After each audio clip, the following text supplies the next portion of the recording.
Main కీని మనం type చేస్తే ఎర్రర్స్ రాకుండా అవాయిడ్ చేయడానికి మనం డాట్ గెట్ అనే మెథడ్ని ఉపయోగించుకోవచ్చు. అది ఎలాగో చూద్దాం. Print products dot get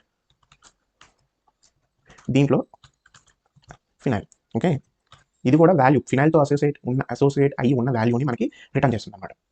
55 phenyl rate 55 కదా, ఇది కీ, ఇది వాల్యూ ఇచ్చింది. ఇన్ కేస్ ఇప్పుడు ప్రింట్ మనం ఫినైల్ కేస్ సెన్సిటివ్ కదా పైథాన్, క్యాపిటల్ స్మాల్ పీ బదులు క్యాపిటల్ క్యూ ఇచ్చి చూద్దాం ఏమొస్తుంది. ప్రొడక్ట్స్ డాట్ గెట్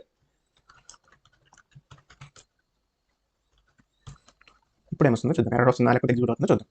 సో ఇది ఎగ్జిక్యూట్ అయ్యింది, బట్ మనకి ఎర్రర్ రాలేదు. ఇందాక మనకి ఎప్పుడైతే ఈ విధంగా వాల్యూని రిట్రీవ్ చేసుకుందాం అనుకున్నాం, ఈ విధంగా ఎగ్జిక్యూట్ చేయగా రిటర్న్ వాల్యూ తీసుకుందాం అనుకున్నప్పుడు మనకి కీ ఎర్రర్ వచ్చింది, ఎందుకంటే క్యాపిటల్ పీ ఉపయోగించాం. కానీ ఒరిజినల్ కోడ్లో మనకి స్మాల్ పీ ఉంది.